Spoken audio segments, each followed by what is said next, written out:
ಸುರತ್ಕಲ್ನ ಜಲೀಲ್ ಹತ್ಯೆಯನ್ನು ಖಂಡಿಸಿ ಎಸ್ವೈಎಸ್ಎಸ್ ವತಿಯಿಂದ ಸುರತ್ಕಲ್ ಪರಿಸರದಲ್ಲಿ ಪ್ರತಿಭಟನೆ ನಡೆಸಲಾಯಿತು. ಜಲೀಲ್ ಹತ್ಯೆಯನ್ನು ಖಂಡಿಸಿ ಮತ್ತು ಕೊಲೆಯಾದವರ ಕುಟುಂಬಗಳಿಗೆ ಪರಿಹಾರ ನೀಡಿ ನ್ಯಾಯ ಒದಗಿಸುವಂತೆ ಆಗ್ರಹಿಸಿ ಕರ್ನಾಟಕ ಮುಸ್ಲಿಂ ಜಮಾತ್, ಎಸ್ವೈಎಸ್ಎಸ್ಎಫ್ ಮತ್ತು ಇತರ ಸಂಘಟನೆಗಳು ಸೇರಿ ಮಂಗಳೂರು ನಗರದ ಮಂಗಳೂರು ಮಿನಿ ವಿಧಾನಸೌಧದ ಮುಂದೆ ಪ್ರತಿಭಟನೆ ನಡೆಸಲಾಯಿತು.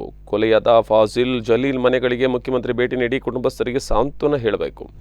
ಹತ್ಯೆಯಾದ ಜಲೀಲ್ ಕುಟುಂಬಕ್ಕೆ 1 ಕೋಟಿ ರೂಪಾಯಿ ಪರಿಹಾರ ನೀಡಬೇಕು. ಕೊಲೆ ಪ್ರಕರಣದ ನಿಜವಾದ ಆರೋಪಿಗಳನ್ನು ಬಂಧಿಸಬೇಕು ಮತ್ತು ಅವರ ವಿರುದ್ಧ ಜಾಮೀನು ಸಿಗದಂತಹ ಕಠಿಣ ಸೆಕ್ಷನ್ ವಿಧಿಸಬೇಕು. ಅಪರಾಧ ಕೃತ್ಯ ಎಸಗಿದ ಆರೋಪಿಗಳು ರಾಜಾರೋಷವಾಗಿ ತಿರುಗಾಡುವುದನ್ನು ನಿಲ್ಲಿಸಬೇಕು ಎಂದು ಈ ಸಂದರ್ಭದಲ್ಲಿ ಹಕ್ಕೊತ್ತಾಯ ಮಂಡಿಸಲಾಯಿತು.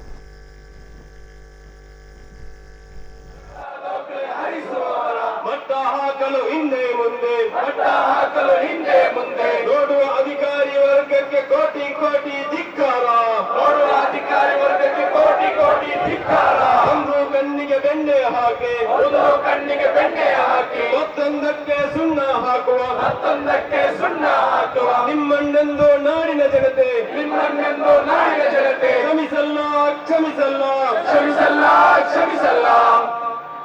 ಸ್ವಾರ್ಥತೆ ತುಂಬಿದ ನಾಯಕರು. ನಮ್ಮ ತಂತ್ರಜ್ಞಾನಗಳು, ಅತ್ಯಾಧುನಿಕ ತಂತ್ರಜ್ಞಾನಗಳು ಅಷ್ಟು ಬೆಳೆದಿದೆ. ಇಂತಹ ಕೊಲೆಗಟ್ಟುಗರನ್ನು, ಸಮಾಜ ದ್ರೋಹಿಗಳನ್ನು ಹಿಡಿಯದಿದ್ದರೆ ಅದು ದೊಡ್ಡ ಆಶ್ಚರ್ಯ, ಹಿಡಿಯುವುದು ದೊಡ್ಡ ಸಂಗತಿಯಲ್ಲ. ಆದರೆ ಈ ಸಮಾಜ ದ್ರೋಹಿಗಳನ್ನು ಹಿಡಿದು ಜೈಲಿಗಟ್ಟಿದ ಮೇಲೆ ಅವರು ಎಷ್ಟು ದಿನದಲ್ಲಿ ವಾಪಸ್ ಬರ್ತಿದ್ದಾರೆ, ಅವರು ವಾಪಸ್ ಬಂದ ಮೇಲೆ ಏನು ಮಾಡ್ತಾ ಇದ್ದಾರೆ, ಅವರು ಜೈಲಿಗೆ ಹೋಗಿ ಬರುವಾಗ ಇನ್ನೊಂದು ಕೊಲೆಗೆ ತಯಾರಿ ನಡೆಸಿ ಬರ್ತಿದ್ದಾರಾ, ಇನ್ನೊಂದು ಕೊಲೆಗೆ ಟ್ರೈನಿಂಗ್ ತೆಗೆದು ಬರ್ತಿದ್ದಾರಾ, ಅಥವಾ ಈ ನಾಡನ್ನು ಹೆದರಿಸಲಿಕ್ಕೆ ಒಂದು ಲೈಸೆನ್ಸ್ ಅನ್ನು ತೆಗೆದು ಬರ್ತಿದ್ದಾರಾ ಎಂದು ಕೇಳಲಿಕ್ಕೆ ನಾವಿಲ್ಲಿಂದ ಒಟ್ಟು ಸೇರಿದ್ದೇವೆ. ಯಾವ ರೀತಿಯಲ್ಲಿ ಅವರನ್ನು ಬಂಧಿಸಬೇಕು, ಕ್ರಮ ಕೈಗೊಳ್ಳಬೇಕು ಎಂದು ಸೂಚಿಸಿದೆಯೋ ಅದೇ ನಿಯಮದ ಪ್ರಕಾರ ಯಾವುದೇ ಜಾಮೀನನ್ನು ನೀಡದೆ ಆ ಆರೋಪಿಗಳನ್ನು ಬಂಧನ ಮಾಡಿ ಅವರಿಗೆ ತಕ್ಕುದಾದ ಶಿಕ್ಷೆಯನ್ನು ನೀಡುವವರೆಗೆ ಈ ಪ್ರಸ್ಥಾನ ರಾಜ್ಯದ ಬೀದಿಯಲ್ಲಿ ಅತಿಶಕ್ತವಾಗಿ ನೀವು ಅರ್ಥ ಮಾಡಿಕೊಳ್ಳಬೇಕಾಗಿದೆ. ಯಾಕಂತ ಹೇಳಿದರೆ ನಮ್ಮ ಪ್ರಸ್ಥಾನ ಮತ್ತು ನಮ್ಮ ಸಂಘಟನೆಗೆ ಒಂದು ಅಜೆಂಡಾವಿದೆ, ಅದು ಸಾರ್ವಜನಿಕವಾಗಿ ನಾವು ವ್ಯಕ್ತಪಡಿಸ್ತಾ ಇದ್ದೇವೆ.